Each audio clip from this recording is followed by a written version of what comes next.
Hi, everyone. Welcome to the call. We are going to get going in just a moment. Today is March 9th. It's Wednesday. Every Wednesday for the last 5 years, practically, we've been together here talking about what we can do across the state as grassroots to protect our democracy. Today is prepping for the 2022 midterms. We are going to have a guided conversation on voter preparation and engagement through music and interactive storytelling as we prepare for the 2022 elections and beyond. Thanks for joining the call tonight, everyone. We would love to know where you're from. And feel free to put into the chat your name, your pronoun, your location, any indivisible group that you might be associated with or any grassroots that you're associated with. And welcome to the call. My name is Lenny Mana-Hoppenworth, and I'm a co-founder of Indivisible Illinois. I'm a grassroots organizer, and my mission is to empower everyday people to get civically active in order to build healthy, safe, and welcoming communities to advance a progressive vision for justice for all. Indivisible Illinois is part of the locally led, people-powered Indivisible Project Network, a grassroots American movement founded in 2016 with thousands of chapters in urban, suburban, and rural areas. Indivisible Illinois engages and empowers people to promote a progressive agenda, elect progressive leaders, and realize progressive government. ILVOTE is one of the 6 working groups of Indivisible Illinois, and you're going to hear from a few other working groups who have joined us on this call to give us some announcements about what's coming up in their groups. ILVOTE is the host of this call tonight. ILVOTE believes that an engaged and informed electorate leads to a successful democracy. We are certified through the Illinois State Board of Elections as a bona fide state civic organization for voter registration. And we work to increase voter awareness and promote voter turnout for every election at the federal, state, and local levels. We achieve our goals by working in coalition with other grassroots partners to host forums, deputy voter registrar trainings, and voter registration drives that are open to all. And we welcome anyone who would like to establish certification for ILVOTE in your district, in your jurisdiction, so that you and your members of your community can also become deputy voter registrars and register other people to vote. So right now, we are really so happy to say that we have spread out across the state. We started in Chicago, in my own neighborhood. We spread to Cook County and on to Champaign County, St. Clair County, Union County, McHenry County, Madison County, DuPage County, Stevenson County, Kane County, Lee County, Jackson County. And we are so glad to have some of you here with us today. And at this time, I am going to open it up to the floor to our other working groups. And I would love for you to just step up to the mic. I'll pass it to Candace first. And if you can just introduce yourself and let us know what's going on in your working group. Okay, I'm Candace Davis, and I'm with Indivisible Evanston and a co-chair of Indivisible Truth Brigade. And actually, I am out of the country without a lot of my links. And so Linda is going to tell us what's going on with our next meetings. Linda, are you there? I am there, yes. Candace, I'm surprised you even made it on the call, but thank you.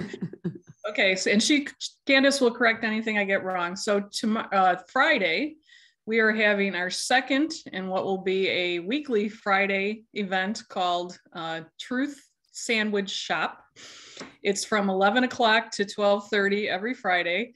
And it's a working session and just fun, share ideas, learn things from each other, with the goal being that we will at least develop one truth sandwich and post it around and share each other's posts. Some weeks we might work on letters to the editor, but we certainly hope that everybody can join us. We had our first one last Friday. It was great.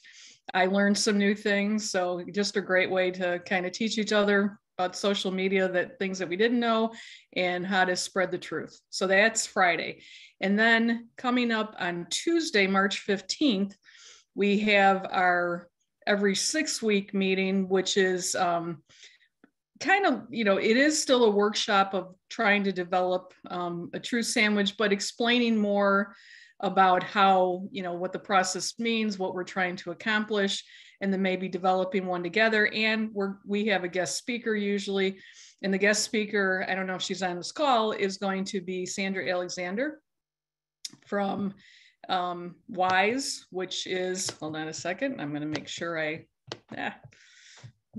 that I get the name of WISE correctly. I'm on the call. Oh, Sandy, can you explain what WISE is? What it stands for? Urban Engagement. Thank you. Yeah, I always forget I know it is WISE. So Sandy will be joining us on Tuesday the 15th, and she's going to be talking about some tweets that she's been sending out that hopefully we can all, follow her and share out there, because she's talking about what the Democrats have done for us. I think it's important for us to remember that, and how she, does her research and comes up with her information and what she's been doing, that hopefully we all can start following her and get it out there, because I think it's important to not get lost in the discussion, the fact that the Democrats actually do achieve things. So those are the two things we have coming up. While the next person is talking, I will go into the chat and share the links to both of those events. Thank you so much, Linda. Thank you, Candace, for joining us from wherever you are in the world. And thank you, Sandra, from WISE. We are going to pass the mic next to Indivisible Illinois Social Justice Alliance. And I believe that's Kathy.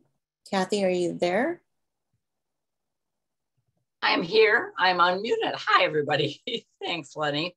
So I'm excited to let you know that this coming Saturday, our Indivisible Illinois Social Justice Alliance is partnering with Vote Forward on a letter writing campaign. And if you've never written letters, there's an easy place to get letters, download them, and you'll be guided through the whole process. So it's fun to write letters in community. I've written some, and it really does make a difference when people receive personal letters encouraging them to vote. So I love phone banking, but apparently the letter writing is incredibly effective. So we also have another wonderful event that Jim McGrath is going to talk to you about, and that's coming up on the 19th.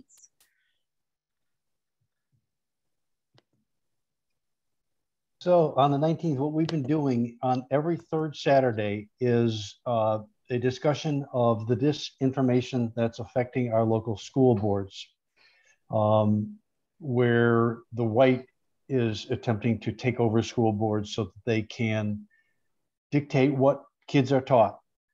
Basically, it's turning out to be an effort to prevent anything about racism to be taught, anything about LGBTQ to be taught, etc. So we do this. We are our next meeting on the 19th. We will be focusing on book banning. You may have heard that the book, which was a Pulitzer Prize winning book called Mouse, M-A-U-S, is being banned by some school districts, some libraries. And we're also going to talk about some things that they're trying to make critical race theory an issue, which they have redefined what critical race theory really is so that they can make it an issue. So please join us on March 19th at noon. Thank you. Thank you, Kathy. Thank you, Jim, from Indivisible Illinois Social Justice Alliance. And next up, we have Indivisible Rural Illinois. And do we have Sarah? I think Sarah asked me to do it. Oh, yes, sorry. Hi, Marcy. Hi. So Sarah is here though. So anyway, few things are coming up. Number one, as Lenny said,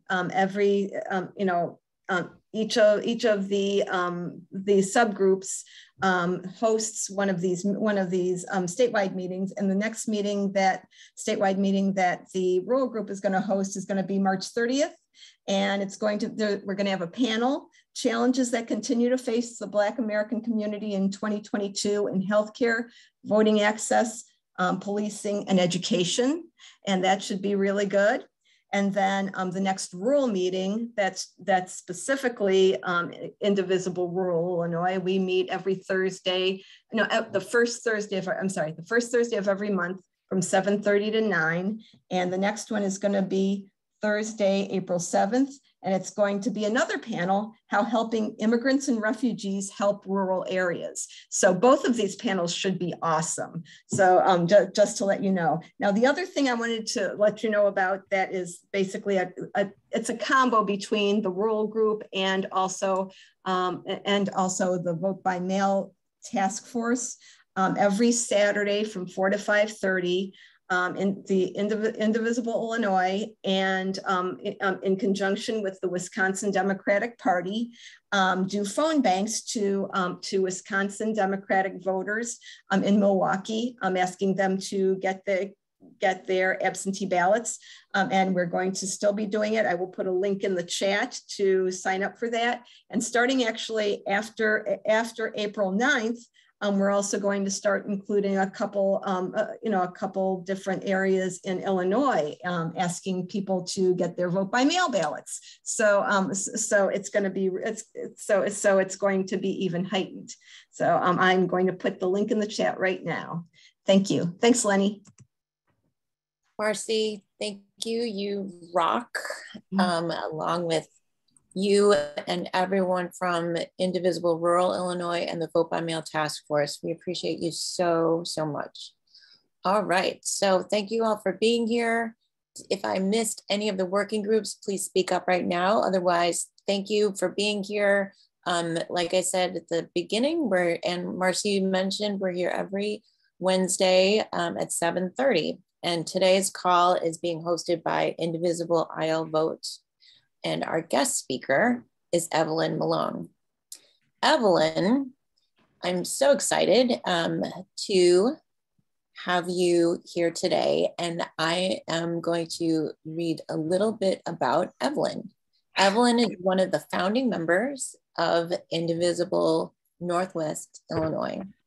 And she served as a chair since they organized on January 15th, 2017. Evelyn is the founder and one of the leaders for the group AntiRacist Jubilee, Symposia, Celebrate.Educate.Cultivate.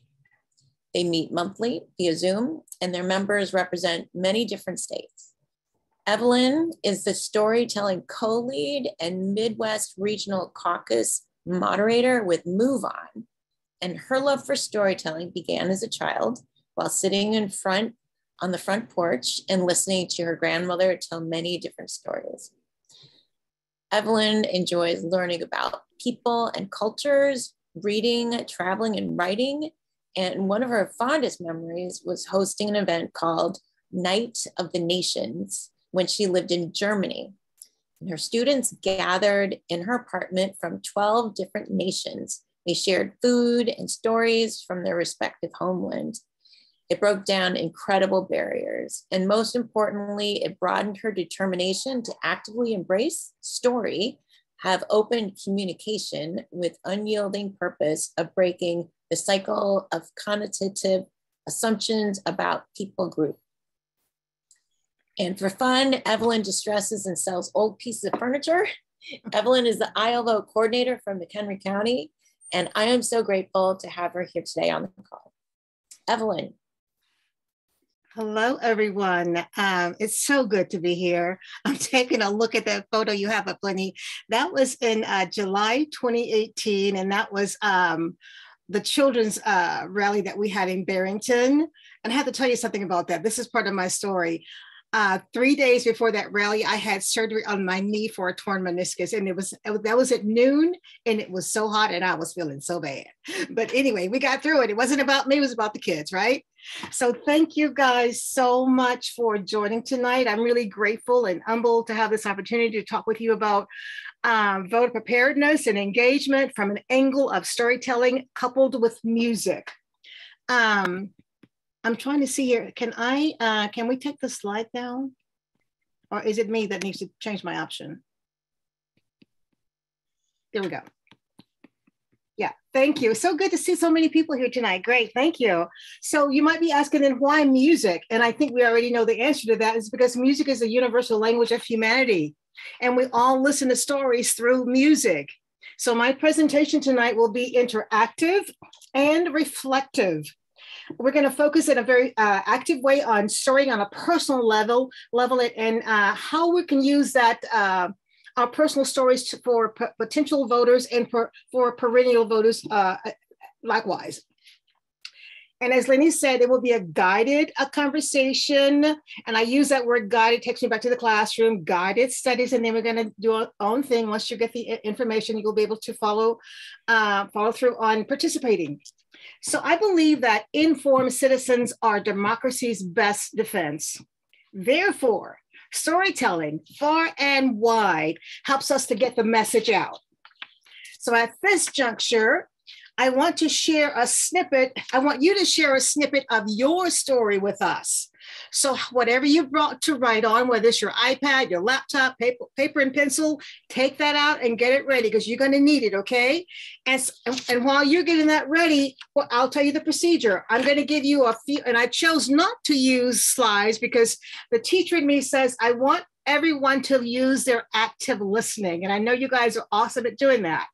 So the first thing I'd like for you to do before I begin playing music is this. Number one, write down the name of the first person that you know of in your family who voted. And tell us in what part of the nation they voted. Then, if I'm going too fast, let me know. Then I'd like for you to visualize and think about what that area would have looked like had they not voted, and what does it look like because they did vote? One of the two, or both if you want. Got that? Okay, and then here's another point. Think about this. How did their voting actions affect you then and now? What is your part because of what they did?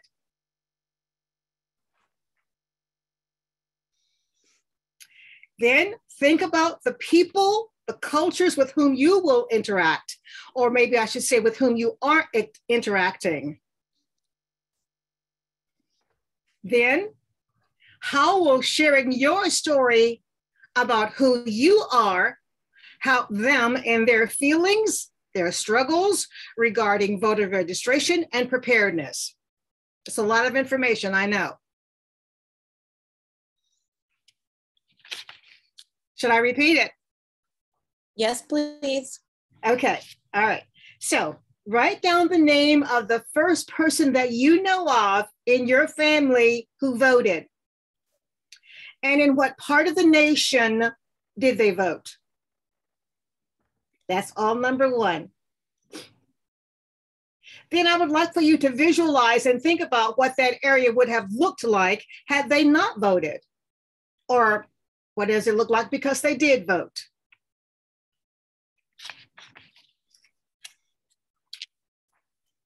How did their voting affect you then and now? And what is your part because of them? And think about the people, the cultures with whom you will interact or with whom you are interacting.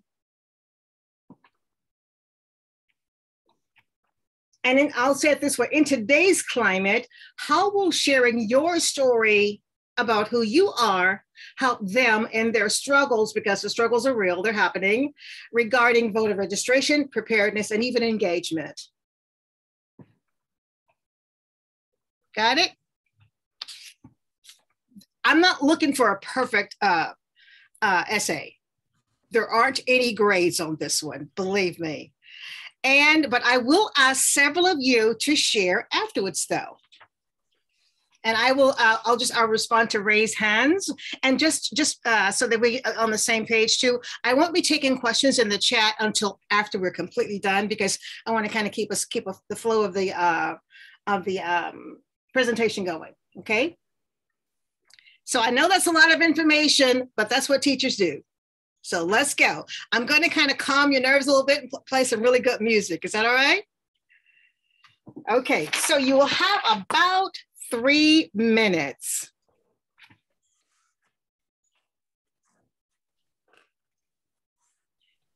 Do you have any questions before we begin? Looks like we're all good.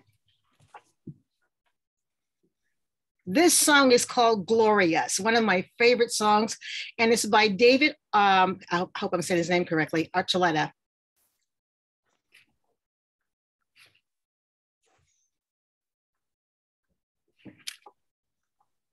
Oops.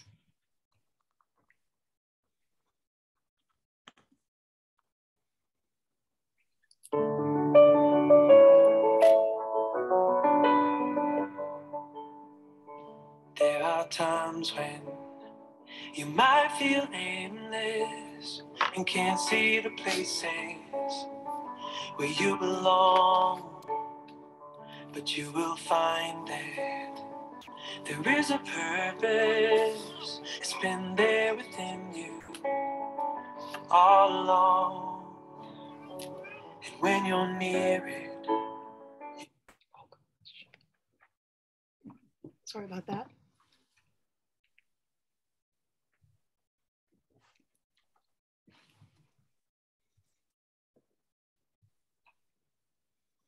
Means you're going to have more time once the music gets rebooted.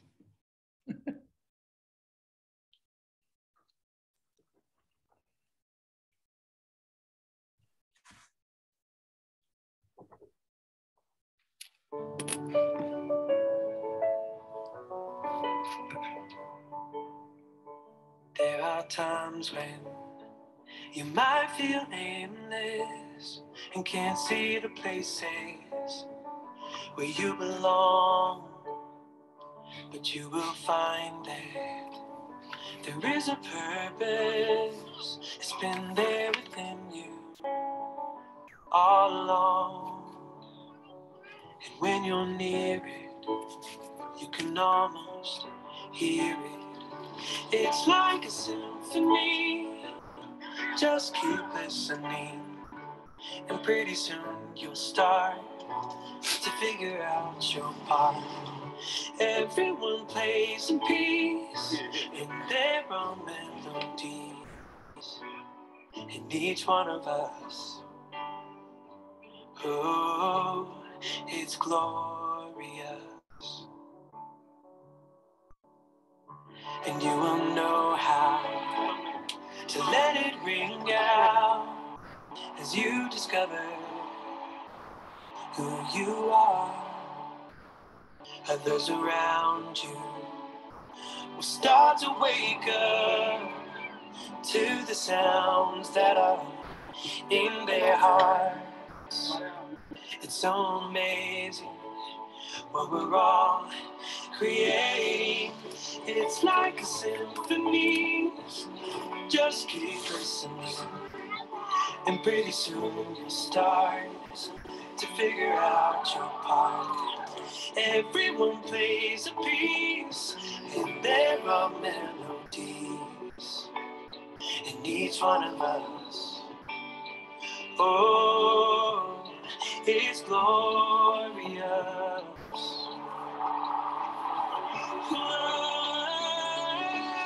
And as you feel the notes build high, you will see.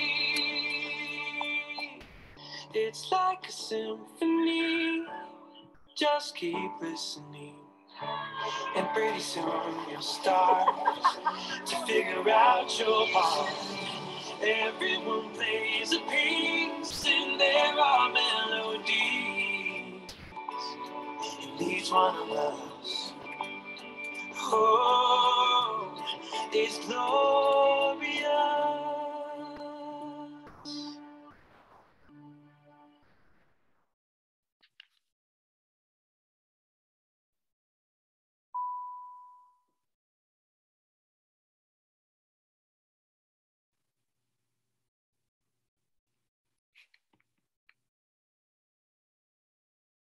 I see a few heads are still down. That's awesome.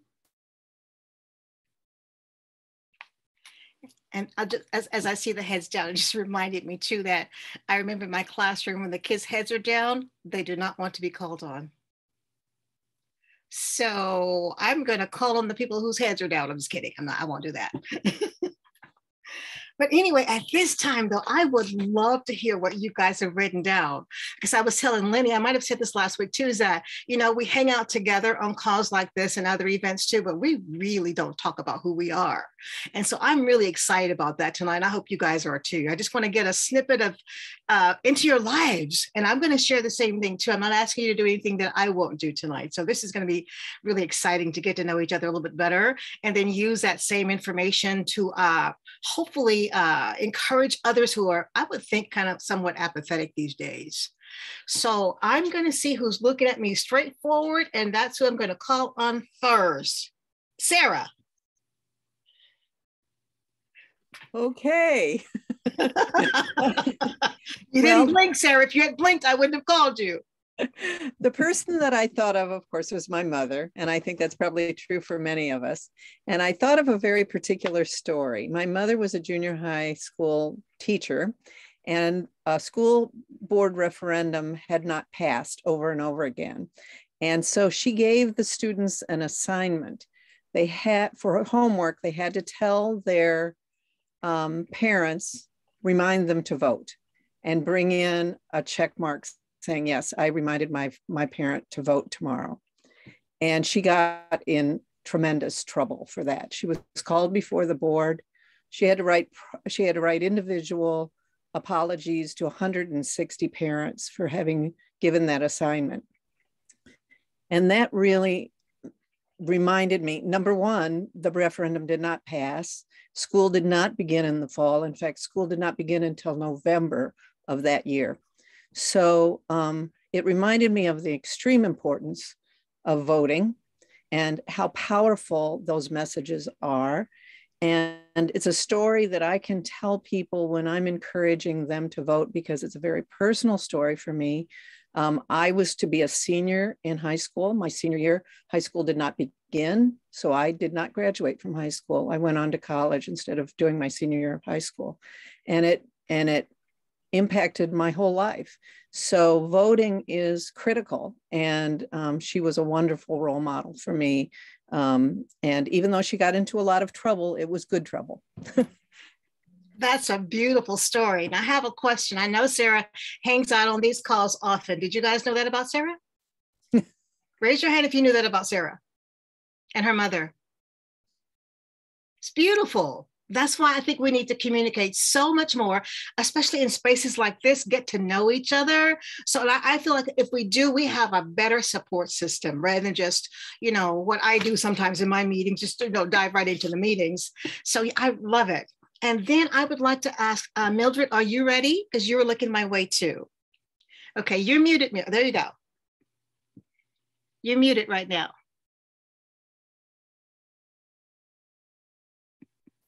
Okay, so she's still muted. Can you unmute yourself, Mildred?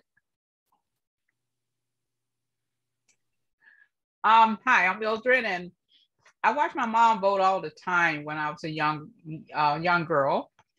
And she taught us the importance of voting because they couldn't vote before. In some part of her life, they could not vote. They're from the South, one of the red states, I guess, Mississippi. And so when they migrated to the North, life was hard. So they figured out that voting was important. All our families, extended family, we all lived together. So everybody would run out and try to vote, but I watched my mom vote. And and we lived on the west side of Chicago at that time when we came from the South. So what area looked like? The area was very clean. Various types of families that look out for each other. I remember, because I couldn't get away with stuff. Mm-hmm. But everybody would vote in the whole community. It was just like an important process. And I learned that those people all migrated from the South, and some of them could not vote in their families. So that is something. The preaching captain came by the house and knocked on the door.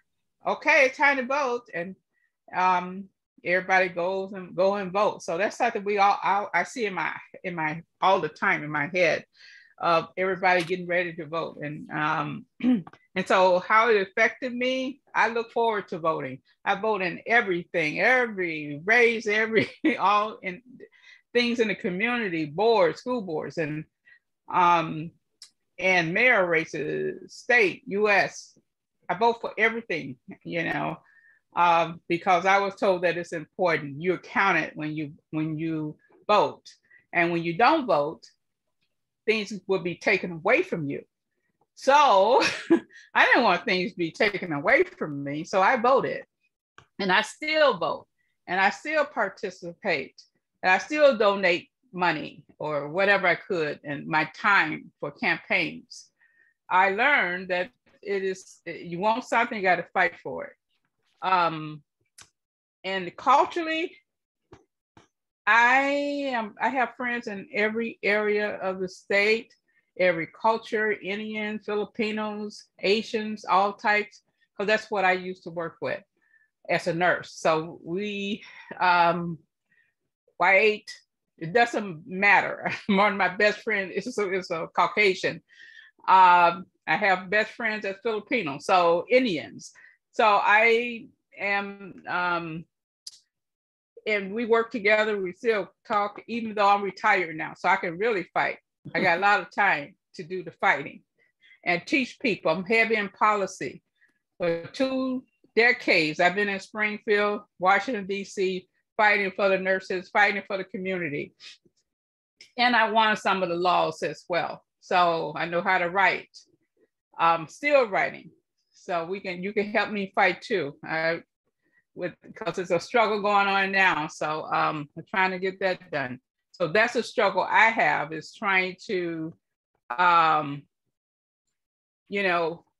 for change. And change is not easy. It is very hard.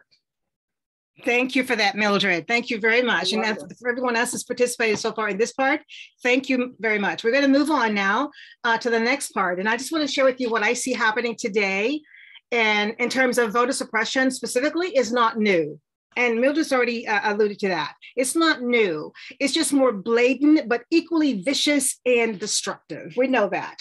But I remember Mildred I felt like she must have read my script for tonight. I remember how proactive people were around my family when I was young. There were some reactions, of course, but for sure, because of us being African Americans, we cannot spend a lot of time, and we did not spend a lot of time on reaction. It was always proactive. Someone was always knocking on the door, or someone's always getting the groups together and saying what we're going to do. There was always a strategy that I saw my parents participating in when I was young. So tonight, I'm not here to ask you how many people you have registered to vote, because you are the choir. I hear it already. You know how that's done. You know what to do. But I'm asking you about you individually. And you're going to get to hear about me as a person also, apart from this group, apart from any association of another group or whatever. Who are you as a person? Who are you as a voter? And I've heard some of that already too, because I think the currents and the waves of voter suppression today can be daunting and tough and debilitating and leave us very uninspired and feeling hopeless and perhaps even apathetic. I've heard people say already, I'm not going to vote. And, I do text banking a lot, and I have responses come back to me and say, you know what, I was this, but I'm not going to be that anymore. I'm not going to do anything anymore. The apathy is out there, and we've got to break through that. So, and I believe that our stories coupled with music will do that, but we've got to be willing to not just register people to vote. We've got to share our stories and break through it's almost like boulders are being built because people listen to one form of information, and that's the news. And we've got to share personal stuff that they cannot, they can't rebuke that, I would say. So I'm gonna, because I was a kindergarten teacher, so I'm gonna be a little bit repetitive tonight. And I'm gonna say, in terms of voter engagement, preparedness, who are you? What or who has inspired your journey? I've already asked that question. You've already given some information on it, but I'm putting it out there because later on, you're gonna get to write your story. So what brings you to the table? What's caused you to be where you are? Think about it. At this time, what I would like to do for you is play a song, no notes, you just listen. This is a song that I grew up with in schools. I'm from Texas, and my era was all Black schools. So this song was played in the church, in the school, and we had to learn every part of it. Do you know the song that I'm talking about? Did anybody know the song? You will probably have heard it once I start playing it.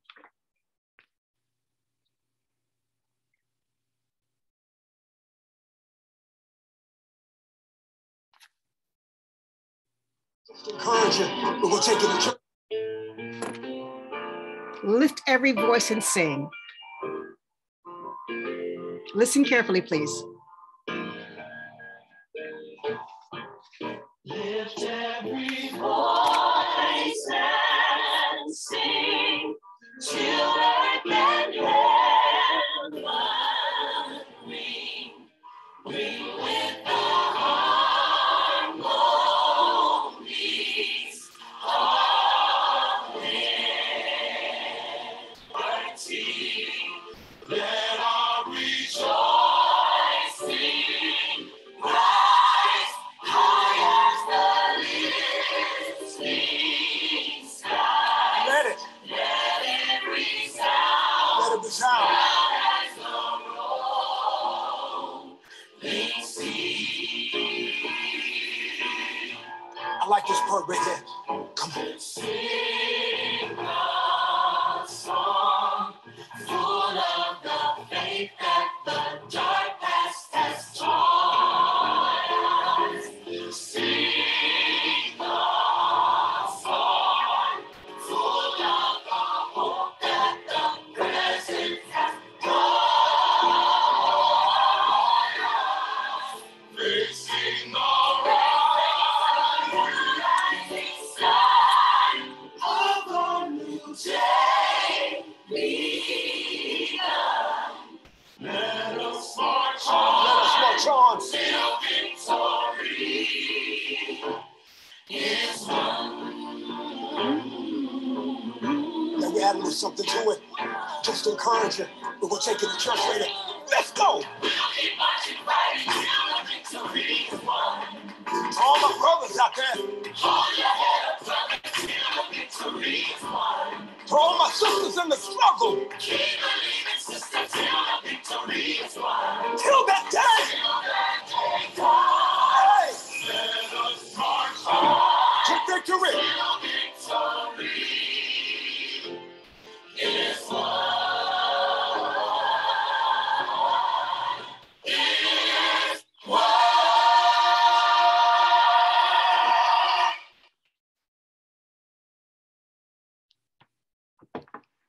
Okay, so we were talking about, I used the word apathy a few minutes ago. What did you hear in that particular song, that story, that perhaps you could use to share with someone that you're interacting with that might be feeling a little bit down?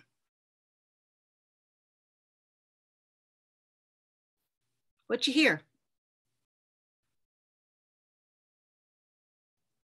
Kathy?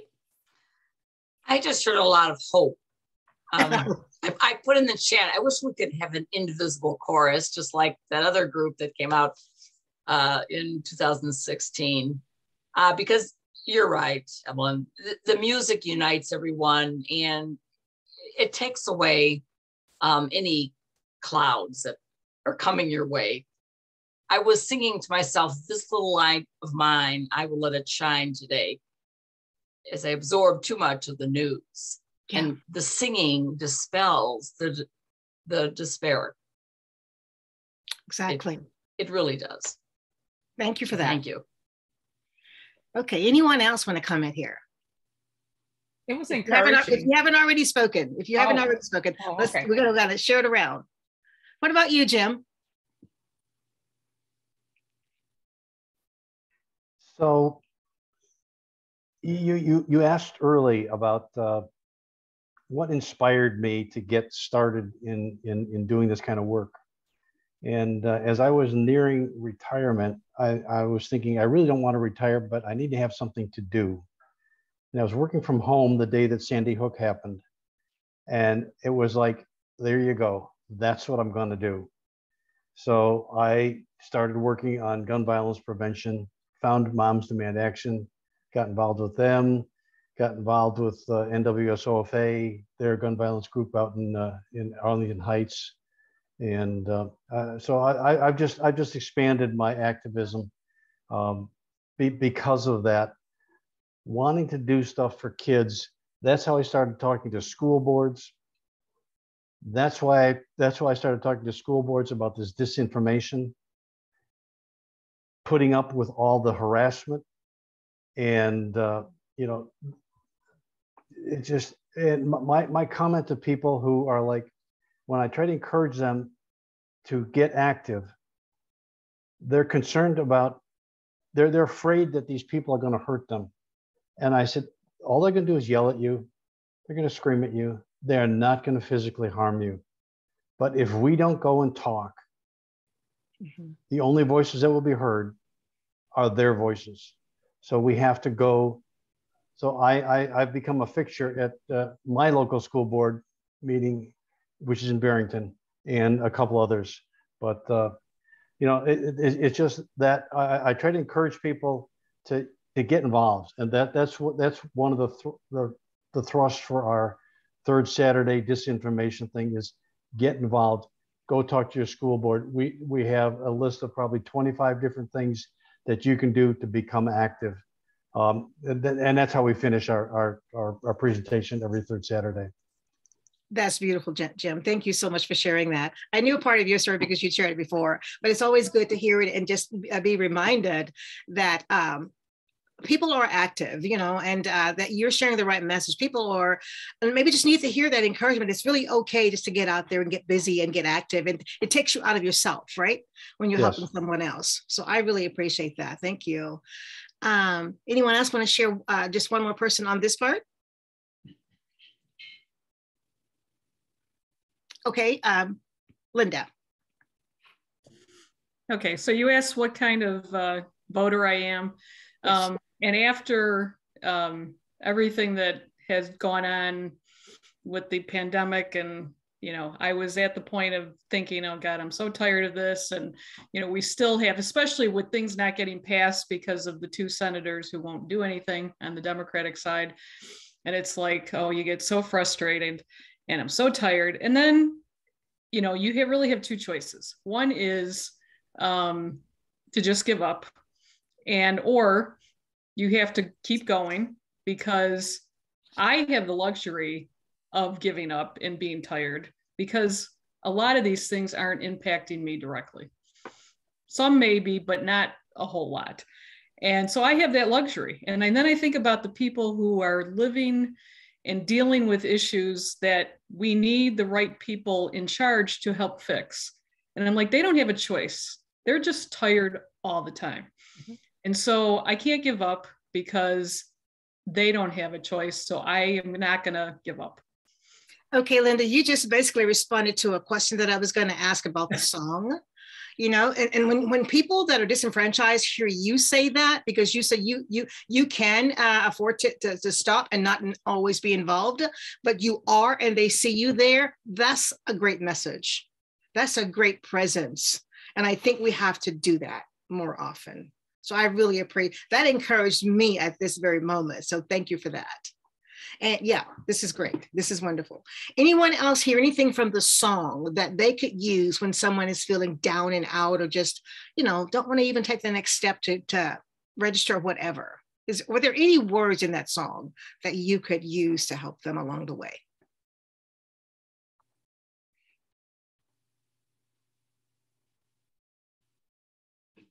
New song to you guys, huh?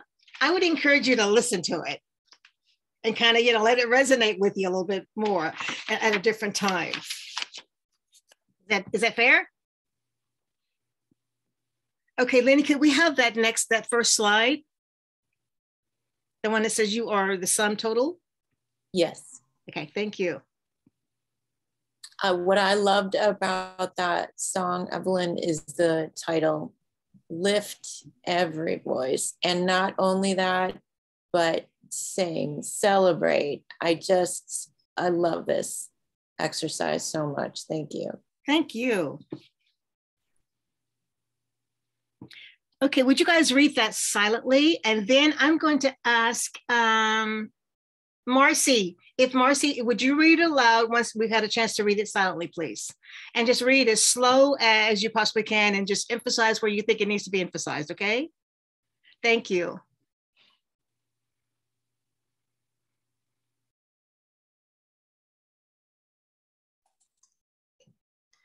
You are the sum total of everything you've ever seen, heard, eaten, smelled, been told, forgot. It's all there.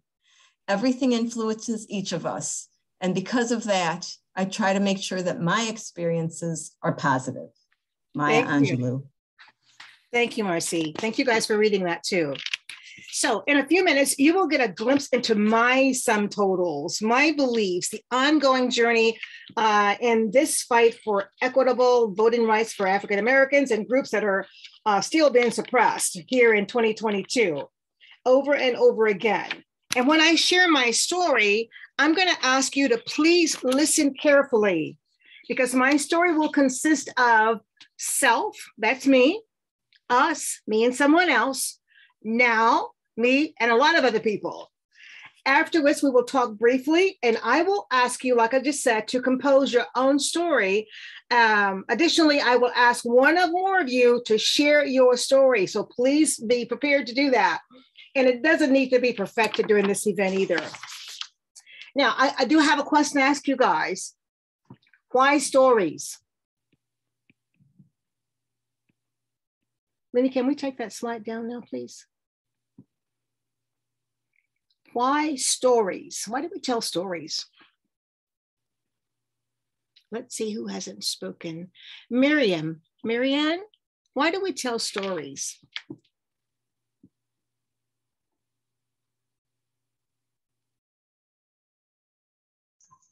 There you go. I think we tell stories, and it's wonderful that you asked me, because I spent some time looking into being a storyteller for a trade, but I never did it. I think there's no more powerful way. And if we can learn to raise what we care about by way of a story, people will remember it, they'll repeat it, and most likely they will think of you as a friend. Because when we tell personal stories, we take a risk. And I think taking the risk of exposing ourselves is something that people remember. For example, the first time I voted, I was home from college. My family, we lived on the South Side. We were policemen, firemen, city workers, everybody voted. This is the era of Mayor Daley. And it was my first time, and we voted at my grade school, and it was a 10-minute walk. But I didn't know anything about how you vote. So when I closed that curtain and saw all those mysterious names with the buttons on the voting machine, which you had to click each one, I felt I had to do the whole thing because that's just what you're supposed to do. I guess it took a while. And by the time I got home, my dad was standing on the porch just laughing. And he was a pretty quiet guy, but he was really laughing because he had gotten a call in that 20 minutes from the precinct captain wanting to know what was I doing in the voting booth. People had to go to work. Well, obviously he couldn't get down there and tell me to hurry up, and he just thought it was hilarious because the precinct captain, I think, was so frustrated he wanted to intimidate my dad, which was not, it was a non-starter as it was. But what I learned from that was why people were secretive about how they voted, because my God, were people watching. And it was also why they voted, even though cops, firemen, the people I was with had civil service jobs. Culturally, it was totally unacceptable not to vote. It was like skipping church. I mean, there were things you just didn't do. And I don't think I have ever missed an election. I love it. I just love the whole thing. And I make all these calls to encourage people to vote absentee, because we know it really helps with turnout, especially with illness or whatever. But I love going to vote and watching the people and just checking out all of the crazy things that go on. I can't remember the question though. It's okay. I love your story. I love your story. That was I think you answered it just very profoundly. So thank you so much. It was a beautiful story, Marianne. A beautiful story. Yeah. Thank you so much. So, yeah, stories help us make sense of things. It helps us to better understand each other and ourselves also. And I think stories are the why of organizing and mobilizing. Why do we do that? Stories will also break down a lot. I think you said it, Marianne, or someone's already said it. It breaks down assumptions and about people and people groups, and it eradicates the barriers that we allow to build between us. That to be built between us. So these are just a few, but there are a lot of reasons that stories are just so very powerful. And I think one of the most profound is that they belong to you. Yeah. It's your story, and I think that's lovely. Yeah, don't you? Yes. And Marianne, yes. I love your voice. You could, you could still do this.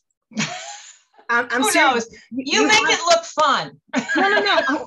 You know what? I was mesmerized. I started leaning in when you were talking, because that's how captivating your voice is, really. Yeah. So I'm not just saying that that's not my personality, just like, to give you that information and not mean it. It was beautiful. I was there in the booth with you. You showed me where you were. And I saw your dad on the porch also waiting for you. And that's what stories need to be vivid like that. The reason I probably can't is I always forget something important. The punchline.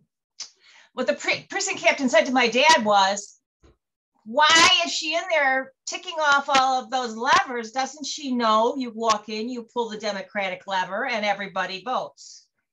Your vote was recorded in one gesture, and that was for everybody where we lived.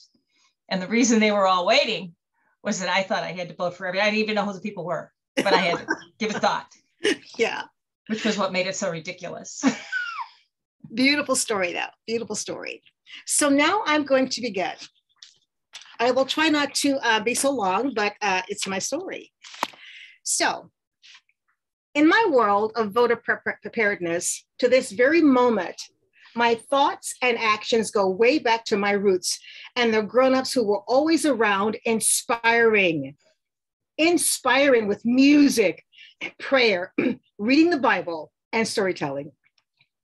My love for story began as a child when I would sit on the front porch of our house with my grandmother, and she would tell all different kinds of stories, but mainly she would tell fishing stories, because she and I fished together every summer, just the two of us. And I had to go with her because I was afraid of putting the worm on the hook, and she was not. So, and I'm still afraid to this day. The combination was always an integral part of that process. The church, the school, community. And we sang these songs in preparation. Every part of it. We Shall Overcome, you know that song. Oh, freedom, you know that song. Precious Lord, take my hand and lead me on and let me stand. And we sang, walk with me, Lord. Or we would say, walk with me, Lord, down by the riverside. And then we would sing, lift every voice and sing. In school, we sang that song every day, and I very clearly remember it. We sang it every Sunday in church also. I very clearly remember that. As I reflect on the bygone years, I distinctly remember my parents having to prepare to vote each year.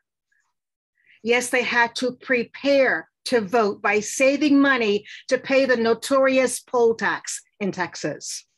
The required payment did not stop them. They prepared for it. My parents weren't just voting to vote. They were modeling the critical importance of voting regardless of the odds and obstacles. They were mobilizing before the word became very popular. They were doing relational organizing as well. I watched my parents and a group of people in the community, in the school, in the church, who were mobilized and, keyword, prepared to vote. No one was left uninformed, as I remember. When it was time to vote, the community went to the polls in groups. I watched the process unfold year after year, and it has greatly impacted me to this very day. And isn't it amazing how legacies are built? And isn't it amazing how our environments really shape who we are?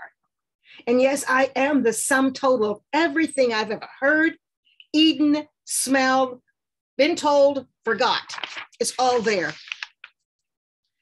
I've had the opportunity to carry on my parents' legacy, that shaping, that preparing recently with my grandchildren. Through my advocacy with the NAACP, I was very active in getting many people registered to vote in Texas. And in the last few years, my activism with MoveOn and Indivisible has been just dynamic.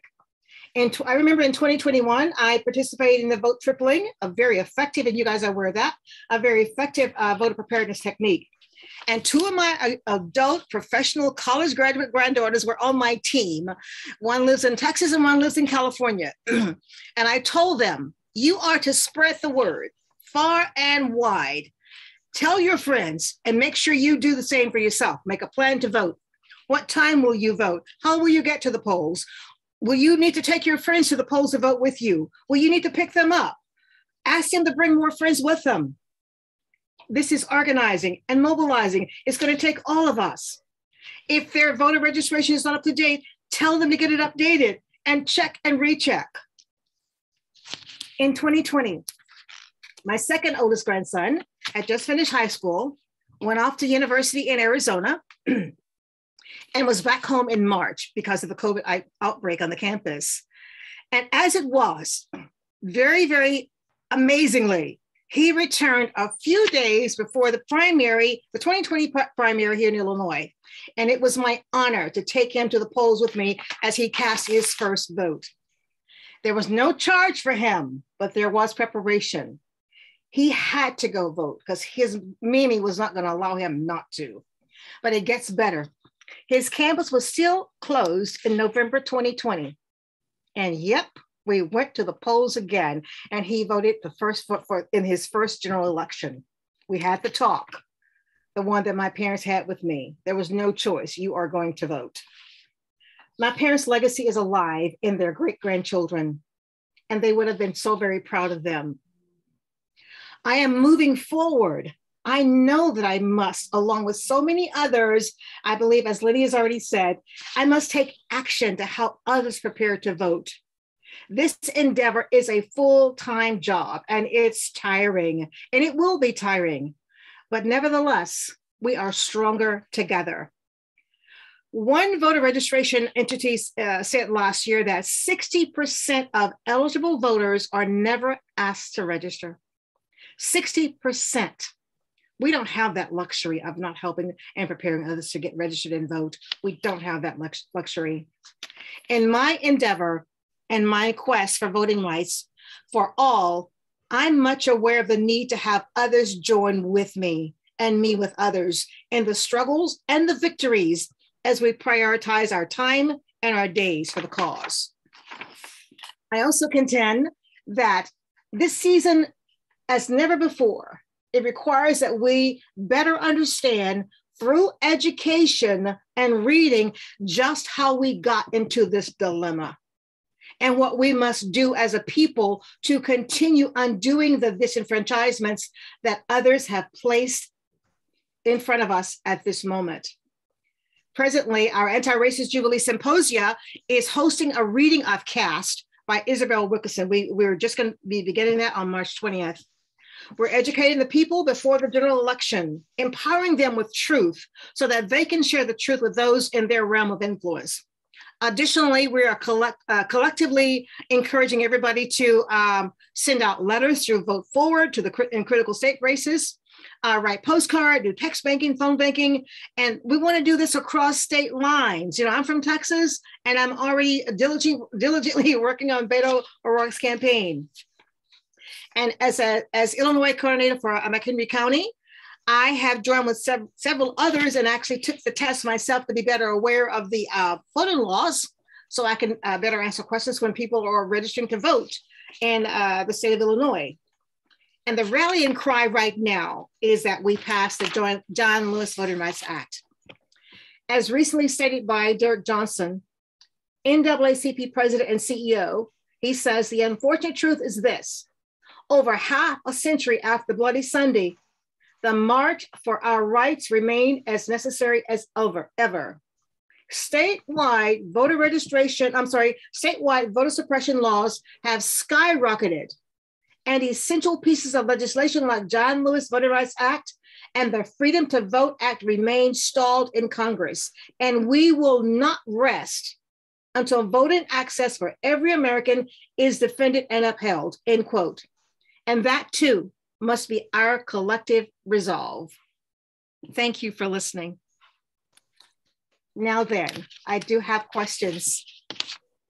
What did you hear about me, the self? Let's see here. There are a lot of people behind the screens. I don't know whether to call on you or not. What did you hear about myself? There's a Cindy, I think it's Cindy. Cindy Binder.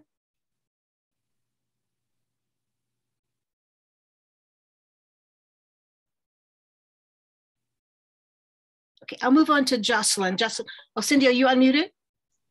Okay. Jocelyn, what did you hear me say about myself? Talking about Joycelyn? Joycelyn, yes, I'm sorry.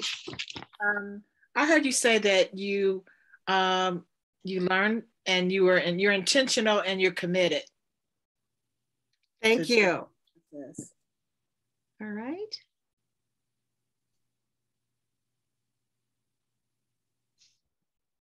Anyone else?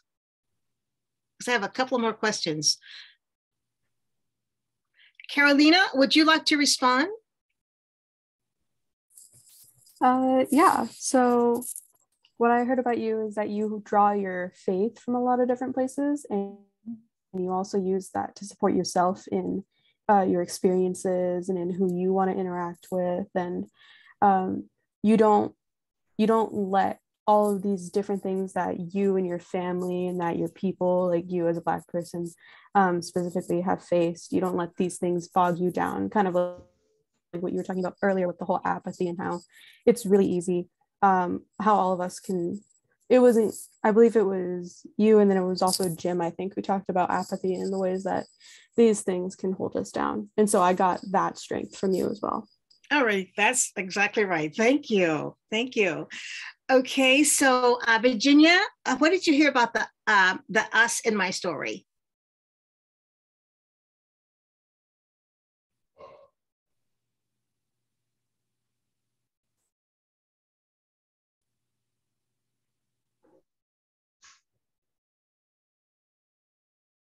Okay, you're muted, Virginia. I'm sorry.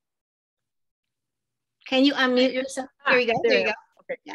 I just basically kind of taking in more your aura than the individual words.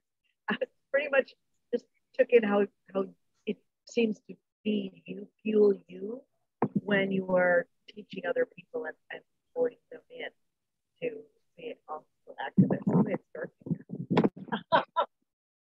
Okay. She wasn't, you're not coming in real clear for me. I don't understand everything you're saying. I'm sorry. Oh, can you hear me now? There's a static in the background or something. It's okay. Yeah. It's okay. Sorry. I think it's my computer, the buzz. Sorry. I'll go That's away. Okay.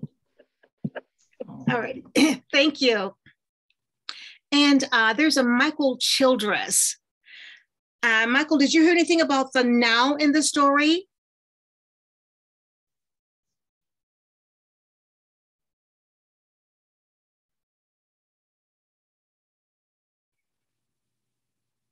Okay, Rose, how about you?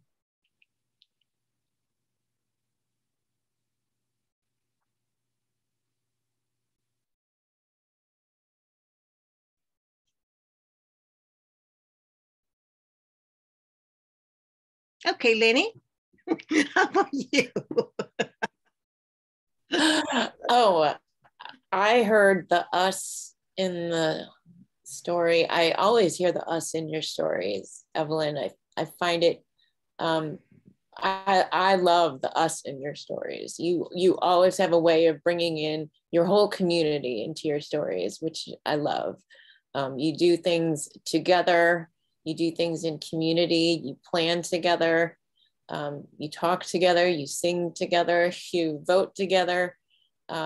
It's woven into everything that you have experienced in your life, it seems, and I think that's beautiful.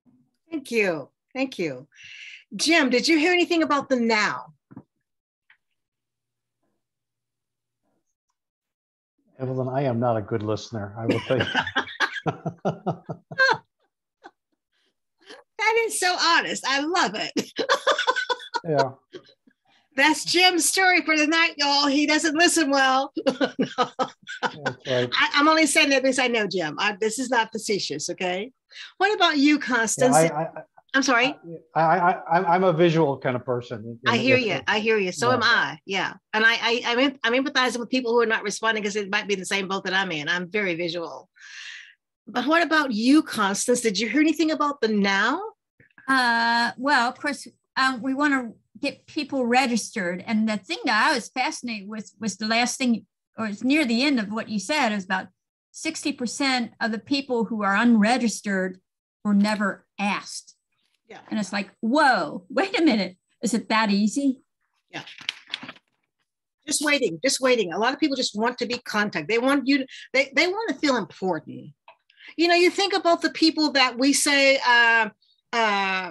when the Democrats are running for those offices like president, you know, they don't go to the rural areas until it's time for people to, they want their votes. That's why, that's who they are. Yeah, yeah. They want to be included. I want to be included, and they're not. Right, exactly, yeah. In Ohio, the Blacks are very disappointed in the Democrats because it's like the only time, I'm a Democrat, right? The only time we reach out and say, hey, will you help us, is during election time. And it's like, hey, you know, everybody should be included all the time.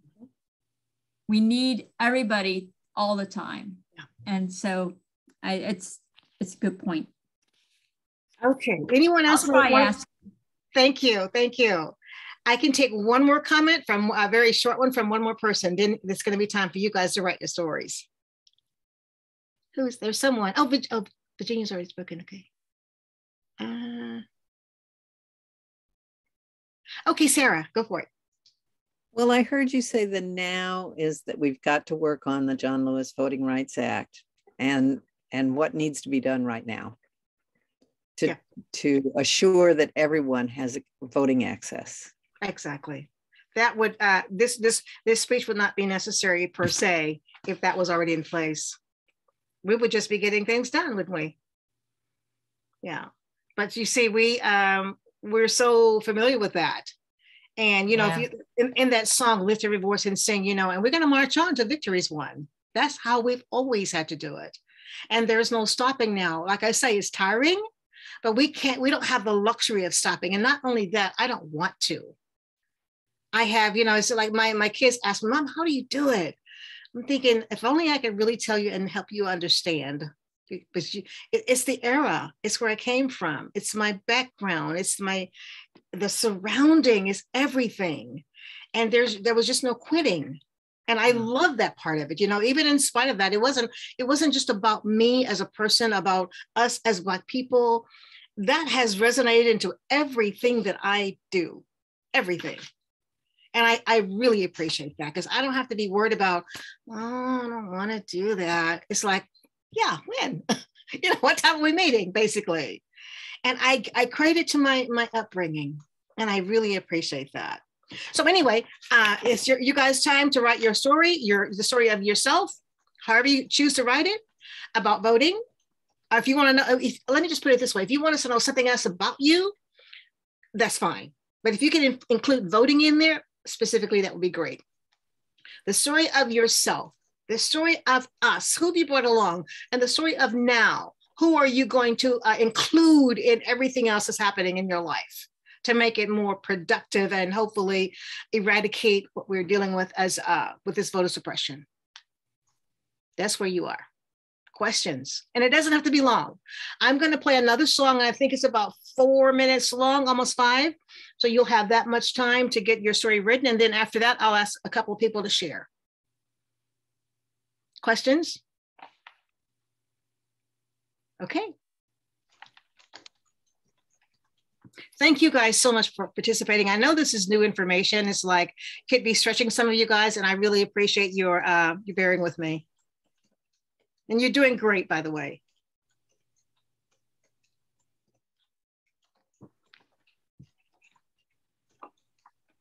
Oops.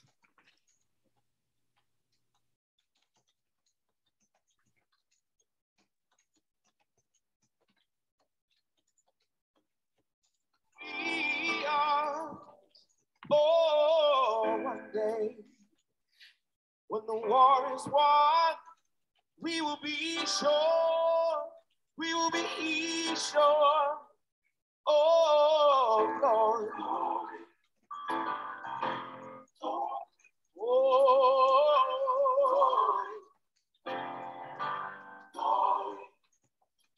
Hands to the heavens, no man, no weapon formed against, yes, glory is destined. Everyday women and men become legends. Sins that go against our skin become blessings. The movement is a rhythm to us. Freedom is like religion to us. Justice is juxtaposition in us. Justice for all, just stay specific enough. One son died, his spirit is revisiting us. True and living in us. Resistance is us. That's why Rosa sat on the bus. That's why we walk through America with our hands up. When it go down, we woman and man up. They say stay down, and we stand up. Shots we on the ground, the camera panned up. King pointed to the mountaintop, and we ran up. One day, when the glory comes, it will be ours. It will be ours. Oh, one day, when the war is won, we will be sure. We will be sure. Oh, Lord. Oh, oh.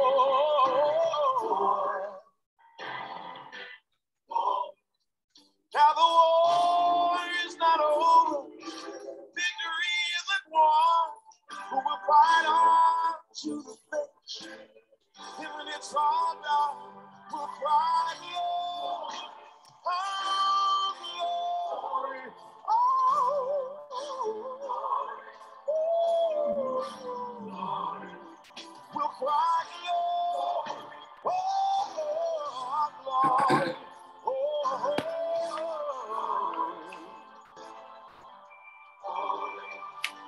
soundness now for every man, woman, and child. Even Jesus got his crown in front of a crowd. They march with the torch, we gon' run with it now. Never look back, we done gone hundreds of miles. From dark roads, heroes, to become a hero. Facing the League of Justice, power was the people. Enemy is lethal, a king became regal. Tell the face of Jim Crow under a ball ego. The biggest weapon is to stay peaceful. We sing, our music is the cuts that we bleed through.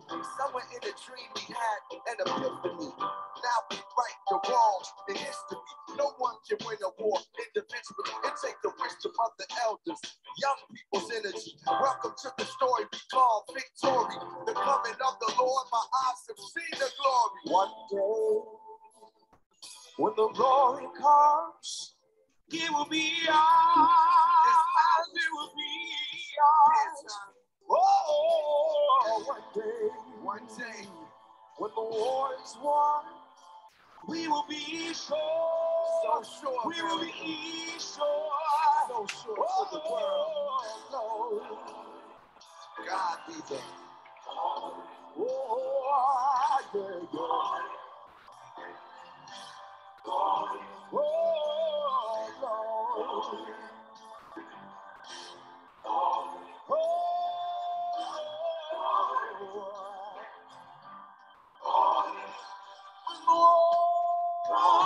Is one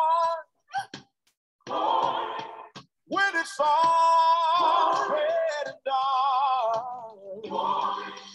We'll cry glory.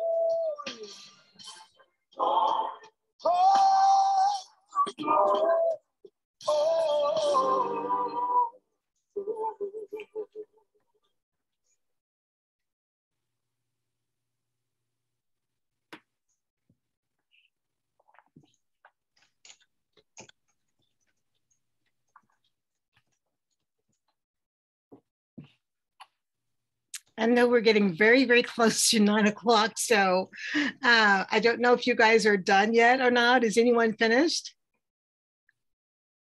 Okay, I don't want to mispronounce your name, Jocelyn, right? Okay. Is there another hand that's finished with the story they'd like to share? Joyce, okay, I'm sorry. Want me to go ahead and share? Yes, please. Okay, well, my story is a little short. That's okay. I saw my mother get up extra early when she had to go vote before she went to work. She worked at the Social Security Administration, and I believe that her voting really made a difference because I think she told me that she was the first Black person hired to work in the Secretary of State's, and this was in Indiana. That's where I'm from originally. So, so basically, so I'm looking at the questions I had to answer. So, so that was the third one. So basically, my story is a little, you know, I'm almost embarrassed to share it because I watched my mother vote, I watched my family members vote, and then I married into a church that did not believe in voting. So I spent most of my adult life in this church and did not start voting until, and I was pretty much apolitical, didn't even know about any of that stuff because the church really kind of frowned upon it. They said, if Jesus isn't on the ballot, then we're not voting. So, you know, so I think I can relate to people who may also feel that way. And when I got divorced and left the church, then I voted for the first time in 1996 and have voted ever since. I'm still learning and have been learning about the importance of down ballot voting. I also really struggle because I don't, you know, somebody was mentioning about pulling the lever and just voting, you know, Democrat down the line. I am an issues voter. So I'm not going to vote for somebody just because they have a similar party affiliation. And I really kind of consider myself an issues voter and I consider myself an independent. However, I am terrified about the things that I'm hearing I don't even want to call them a party, that other group are planning to do if they get back in office. So, you know, so that's, you know, my story. Welcome aboard, Jocelyn. It's never too late. Beautiful. Never too late. That was the motto that I came up with. It's never too late to vote. Yeah. That's great. Awesome. That's good. Okay, did I see, whose hand did I see? Was it yours, Linda? I saw one more person. Yeah, hi. Okay. I'll make it pretty short. But I grew up, just to give background, I grew up in Chicago, southwest side of Chicago. Very segregated area, but we were very close to a changing neighborhood. Anybody in Chicago knows that term. So I'll get back to that in a minute and how that influenced me. But I learned about voting from my mom and dad. It was never even a question. You just voted. There was just, and I remember going in with the curtain closed and those levers. So whoever told that story, I know how that goes. But it's interesting. We lived in Chicago. They voted mostly Republican, mainly because they felt that Daley had too much power. And so they didn't want him to have too much power. But if there was an issue that they were really concerned about, they might switch. So from that, I learned, first of all, pay attention to people with too much power. And also to pay attention to the policies. So growing up, you know, once I was an adult and I was on my own, I always voted. I did pay attention to the policies. But that was about it with my involvement. But as I became an adult and started working and living and meeting people, I realized that everything I learned about Black people as a kid was just wrong.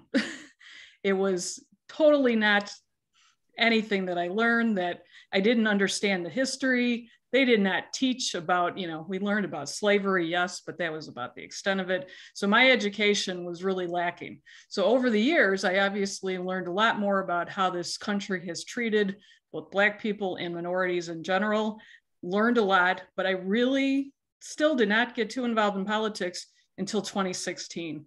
And when I saw that many people could vote for a horrible, bigoted monster, as I think he is, I thought, I can't sit at the sidelines anymore.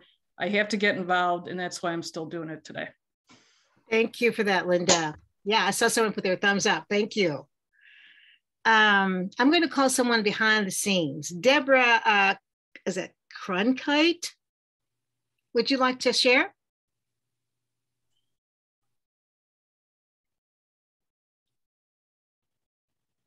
Okay. Hi, Deborah. Hi, I'm sorry. I've been in and out joining the conversation. I had another thing I was involved in. That's perfectly okay. But I will say that my story as far as currently how I began voting, my father and his family were Republican. They were all from small town Illinois.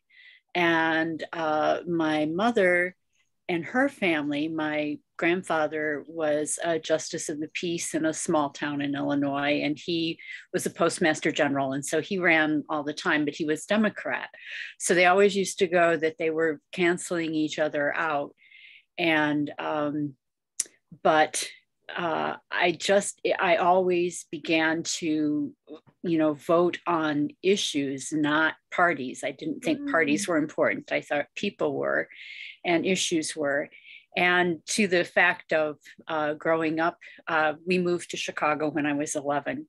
And the first time I was able to get involved in a campaign, and I'm trying to remember, and I couldn't remember when it was, or the person that ran against Mayor Daley, but I joined the Republican Party as far as helping in the running up to the election and phone banking from their main offices in the Loop. And I wish I could remember his name. I can't. Of course, he lost.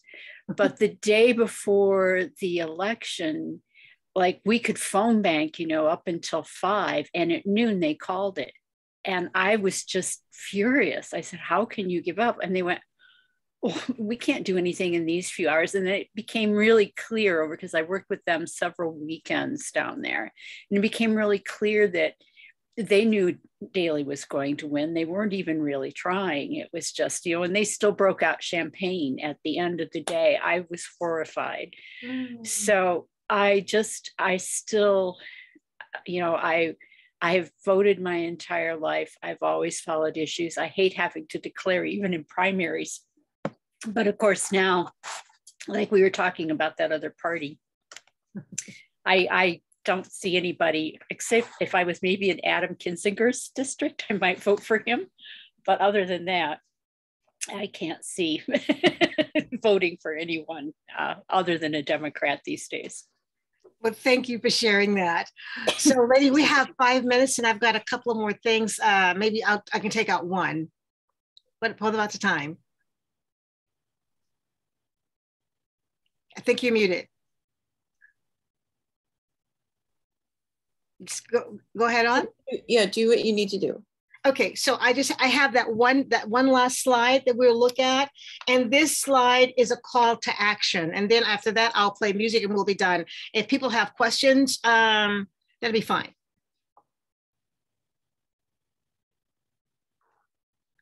Okay.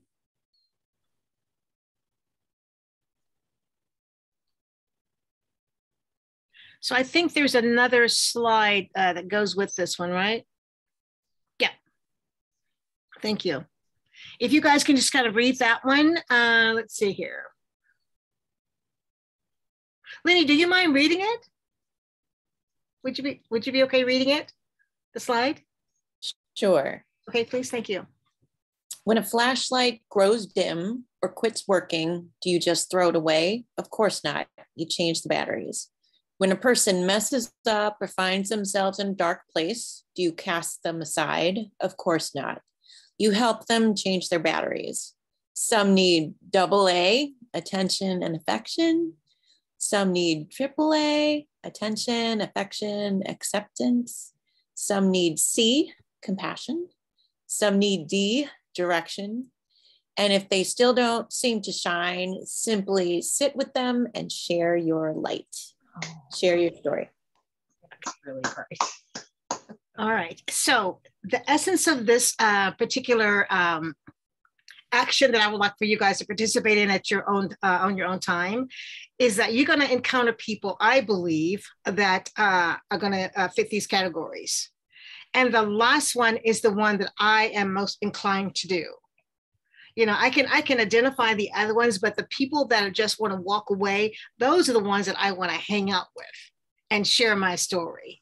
You know, I had an opportunity to do that. I think you heard me say this before when I was phone banking into Atlanta last year, and this young man had kids in school and he was disgruntled, and I was on the phone with him for 20 minutes.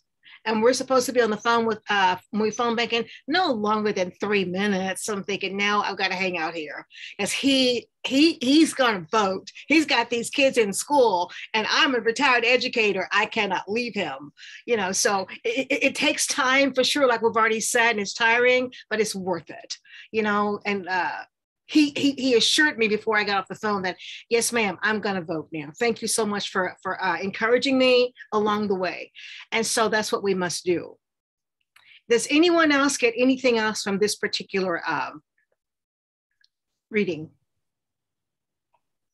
What comes to mind? Evelyn, it seems to me what comes to mind is voter apathy, which is kind of a corollary to your voter suppression. I mean, and that's something that's hard to, that's what we have to work on, is the voter apathy. That's what I kind of read in your message here about they need to change their batteries. You need to get them going again. Yeah, for sure. And the people are out there more so than even 2020. 2021 has been, I mean, this is 21, 20, this has been tough for people. You know, they see the continuation of all the ugliness that was part of 2020, and they're internalizing it. You know, it's like a sponge, and that's what we're going to have to fight against. But we can't give up. No, cannot give up. The last thing I'm going to do, and this is just for reflection, for you guys to listen to one last song. I know you've been musicked out, but it's okay. It's okay. Can I just share the thing that I got from this slide? Is that, yes, please. Like the whole equity versus equality. Everybody needs something different. Can you expound on that? So like, you know, some people they're like the AAs, and some people are like the C. They need compassion, they need direction, they need guidance. People need different things. And I was thinking about what could the V, like there's what is it, a D or a V vote battery? You know, I was just thinking about the diversity. You just don't know what people's stories are. Yeah. And the more that you listen to people's stories, then you begin to hear what they need. Exactly. And that's why the last one there, if they don't shine, sit with them. Sit with them. And just listen. Share part of your story and ask them to tell, well, what's really going on? And just listen. Don't interrupt. Just listen. And then you'll have, I'm almost sure you'll have a time to just really encourage them. Okay. You know what? I think I'm just going to, should I play the last song? Are you guys up to it? Yeah. Okay. Just a second.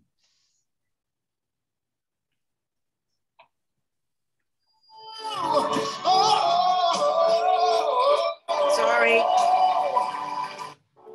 Here goes. The impossible dream to find the unbeatable force, to bear with unbearable sorrow, and to run where the brave did not go, to right being right up or wrong, and to love pure and changed from afar, still to ride when your arms are too weary to reach the unreachable star. This is my quest, to follow that star, no matter how hopeless, no matter how far, to fight for the right, without question or pause, to be willing to march into hell for that heavenly cause. And I know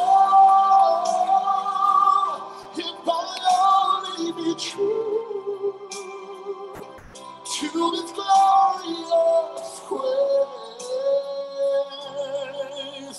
that my heart will lie peaceful and calm till I'm laid to my rest.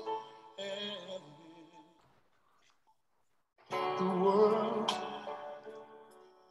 will be better for this.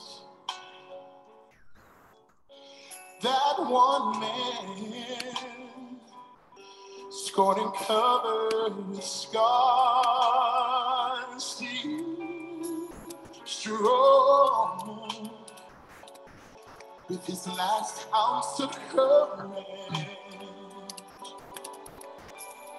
to reach the unreachable, the unreachable, the unreachable star.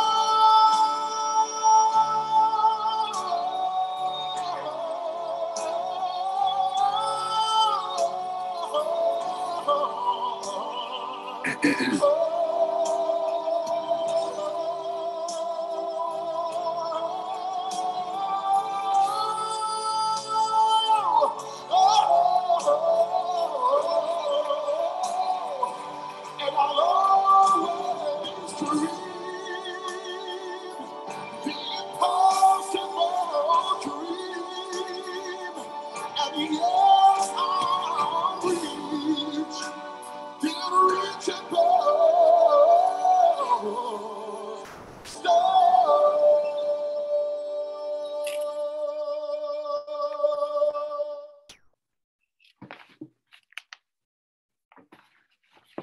Okay, excuse me.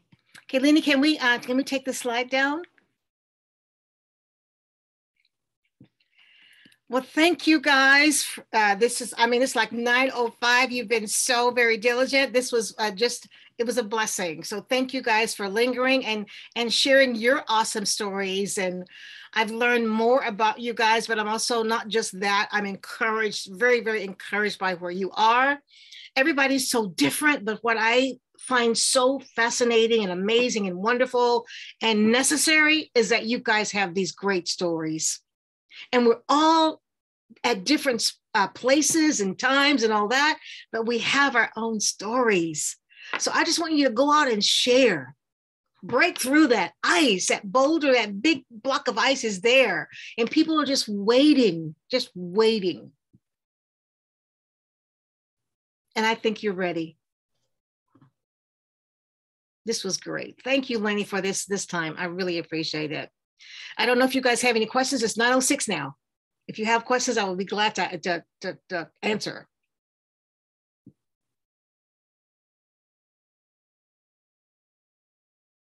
Okay, I guess not. Thank you, thank you, thank you. Thank you for participating and sharing your stories and everything. It was great. I'm sharing your last slide, Evelyn. Okay, great. Thank you. Thank you, everybody, for coming. Please give Evelyn a round of applause. And I hope to see you again in another 6 weeks. If I can convince Evelyn to come back, you may see her again. And also, if Evelyn, if you are so comfortable, please share your contact information into the chat. Otherwise, you can reach out to me, Lenny Mana-Hoppenworth, L-Hoppenworth at indivisible.il.com. And everyone, have a great night. Thank you, Lenny. And I'll get that information to you if that's okay. Mm-hmm. Start where you are, use what you have, do what you can. Good night, everyone. Good night. Thanks again. Bye-bye. Thank you, Evelyn. This is great. And You're Lenny welcome. too. Thank you. Take care, guys. Bye-bye.